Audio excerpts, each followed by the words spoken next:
Hi, this is Rabbi David Katz, live from Jerusalem with another Torah nugget for you today. All right, the question that comes up a lot is, what is a rabbi? Am I a rabbi? Is your rabbi a rabbi? What's the story with being a rabbi? A lot of people are going to be under the impression that a rabbi today is a rabbi the same as it always was. Let's say from around the time of the temple, which you could make a mental map or mental image of, let's say, Rabbi Akiva. Rabbi Akiva was almost 2,000 years ago, so if I'm a rabbi today, maybe I'm a rabbi like Rabbi Akiva. And then you could say another rabbi, let's say the medieval times, the Rambam. Maybe I'm a rabbi like the Rambam. Or if you want to go maybe 500 years ago, the author of the codified Jewish law, the Shulchan Aruch, Rabbi Yosef Karo. Maybe I'm a rabbi like Rabbi Yosef Karo. Maybe you're a fan of the Hasidic movement, Rabbi Nachman, maybe. Maybe I'm a rabbi like Rabbi Nachman. Maybe even more modern, the Chafetz Chaim, the author of the Mishnah Berurah, the author of the laws of Lashon Hara. And in the late 80s in New York, let's say Rabbi Moshe Feinstein, Lubavitcher Rebbe. Maybe I'm a rabbi like them, or maybe I'm not. The way that the rabbinics go, and everyone in the learned circles knows that smicha, ordination, came from Moses in an unbroken chain. Now I have smicha, and I'm a rabbi. Is my smicha part of this unbroken chain from Moses? The short answer is no, and therefore I am not a rabbi. But yet I have smicha, and I am a rabbi. And this goes for your rabbi, whoever he is in the world. Most likely, if he's a legitimate rabbi, he'll have smicha. In fact, if he is legitimate, he will have smicha. And is it or is it not part of this unbroken chain? This discussion doesn't pertain to those that act or say they're rabbis, and then they have no smicha. All the more so, they're not authentic rabbis. All the more so, they don't have an unbroken chain from Moses. So for the record, I am a rabbi, and I have smicha, ordination from Rabbi Zalman Nehemiah Goldberg in the laws of Hilchos Shabbos. The way that this story works is that we can go as far back as Moses at Sinai, but for the sake of discussion, let's focus on the Talmud. The Talmud is written, or began to be written, approximately 2,000 years ago. And that era of rabbis was called the Tanaim. And following the Tanaim were the Amoraim. Basically, they're the rabbis of the Mishnah, the written oral law, and the explanation of the written oral law called the Gemara. Those two pieces come together, and that formulates the Talmud, which was completed by two rabbis by the name of Ravina and Rav Ashi. From then onwards, you have a short period called the Gaonim. One of the Gaonim that you may be familiar with is Rabbi Saadia Gaon. And they're kind of giving us the keys and legacy and how to interpret and read and understand the Talmud. The Gaonim segue to the Rishonim, the medieval rabbis, your friends Rashi, Rambam, Ramban.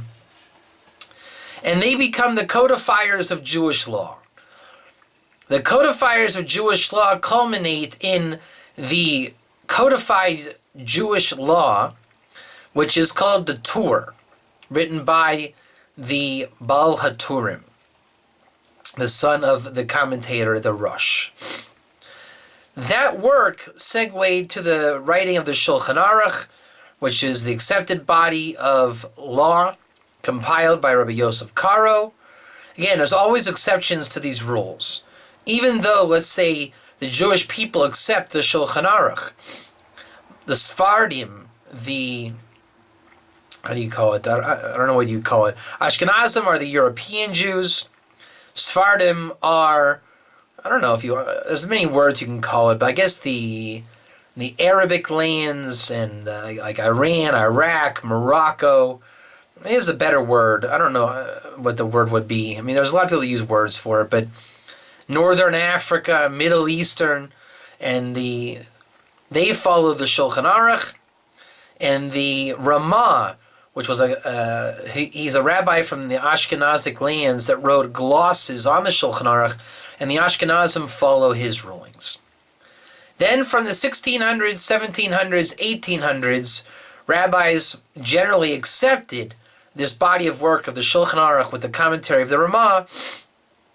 They began to write their commentaries, interjecting their own halachic opinions and traditions. And that this became the system of halacha as we know it. And all of these are rabbis. And the rabbis are writing and they're contributing through copying and pasting from previous texts and then adding their own updated analysis of Jewish law. Very little is written in their own name. Much of it is a continuation of the Masorah. This chain is unbroken from the times of the Tanaim, which is called Chazal, the authoritative rabbis. And again, this is kind of my take on it. I don't know if everybody universally agrees with what I'm saying, but I would say it's largely, it would be understood to explain this over to anybody in a learned circle and have them agree. Again, there's always disagreements. That the chain would go from the Tanaim, Amoraim, Gaonim, Rishonim, through the Achronim, all the different eras and age periods of rabbis.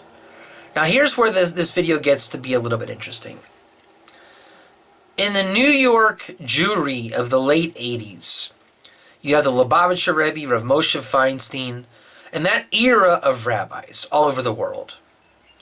One of them is someone whose works I have translated in Laws of Ger Toshav, Rabbi Aaron Soloveitchik, the brother of Yosef B. Soloveitchik, the famous Rosh Yeshiva of Yeshino University. Also, they are proponents of the Brisker Derech. Around the turn of the century, in 2000, all of these guys have passed away. And we are left as an orphaned generation. Through the 2000s, the internet gets popular. The internet rabbi, Kiruv rabbi, comes to fruition. I remember when I was in yeshiva, a lot of the Kiruv rabbis that you see on the internet today, they were all part of the yeshiva and tshuva movement that took part in the 90s and in the 2000s. I remember as a bacher in yeshiva, I also contemplated becoming a Kiruv rabbi. They pitched it. It was a sales pitch. A lot of yeshivas were popular at that time. And they got guys to come to yeshiva on the promise that they would eventually leave the land and go be shluchim, like agents or emissaries in the diaspora to bring Jews closer to Torah, which again led to a massive online rabbinic institution or a big kiruv movement by utilizing the internet. The point that I'm trying to make is that the authoritative rabbi of old, from the times of Rabbi Akiva, Ravina, Ravashi, Rambam, Ramban, Rabbi Yosef Karo, Vilna Gaon, Baal Shem Tov, Rabbi Nachman, Chavetz Chaim, all the way through the Chazon Ish, Lubavitcher Rebbe, Rav Moshe Feinstein, Aaron Soloveitchik. Rabbis like this will put out authoritative writings. They are a living part of the Masorah. I am a rabbi, and I am not a part of the living Masorah. The Achronim era has come to an end. What we today are called has yet to be determined. We don't know what we're called. Maybe in 50 years or 100 years, maybe they'll give us a name. Maybe we're the Messianic era. I don't know. If Mashiach comes, then it'll make sense why we are an orphan generation. In the meantime, we don't have a name. We don't have a place. We don't have a coordinate.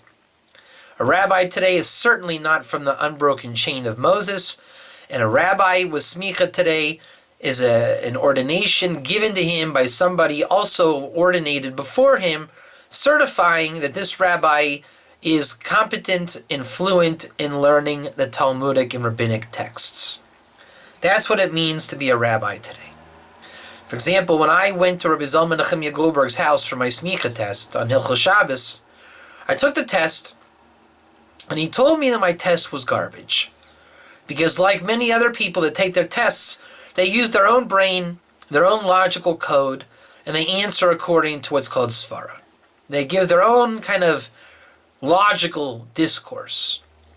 And Razal Menachemia Goldberg, he had me learn a Tosfos commentary on the spot cold, which is not a fun task. And I was able to learn it, and I got my smicha. And he looked at me and he said, your test is garbage. If there's 80 questions on the test, then your answer sheet should have 80 words. 1 word per question. And that 1 word would constitute, just tell me the source of where it's written. For example, if it says, can a Jew carry on Shabbos, with such and such condition? And the answer would theoretically be, I know the answer to that. Shabbos 37b, the commentary of the Rush. That would be the answer. That's like your 1-word answer. Shabbos 37a, commentary of Rush. I don't have to guess or make it up or embellish. Just say the source, because he's asking a question based on a specific source. When you list the source, you know what he's talking about and where the answer is, and therefore you know the material. In my opinion, that's what a rabbi is today. It's somebody that knows how to source. He knows the subject matter. Subject matter in Talmudic Hebrew is called a sugya.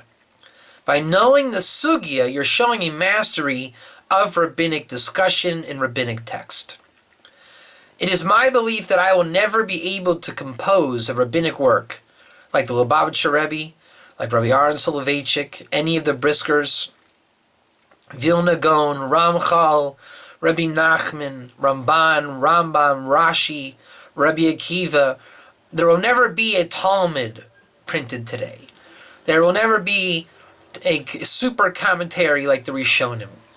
There will never be a new body of law like the Shulchan Aruch. There will never be commentators on the Shulchan Aruch like there is today. Everything has been written. Everything has been copied and pasted. Now, there are novelli, and there are new books, but we're talking about the level of rabbinic acceptance and rallying behind a new hub of the tradition of the Masorah. That era has come to an end. Rabbis today are just not writers like they used to be, or sofrim, scribes. Today we're learners, we're Talmidei Chachamim, men that learn the sugya, learn the material, learn the copy and paste and give it over. Will that change? Maybe. But for the time being, that's what a rabbi is. So if you have a rabbi, or if you have a rabbi, and you hear the word rabbi, you cannot associate rabbi, take myself for example, and compare someone like myself with anyone that came before me, like Rabbi Akiva, Ravina Ravashi, Rambam Ramban, Rabbi Yosef Karo, Vilna Gaon, Ramchal, Rabbi Nachman, Baal Shem Tov, Chafetz Chaim. These are all men that knew the tradition or Masorah of the Torah. If someone like me is trying his best, I'm trying to learn, and hopefully I've learned a little bit that I can make my way through the Talmudic texts, maybe give a class, give my own copy and paste version, like Laws of Ger Toshav, for example. What is Laws of Ger Toshav? It is nothing more than a translation and copy and paste from previous texts compiled to give the reader a view of the Talmudic discussion of Ger Toshav.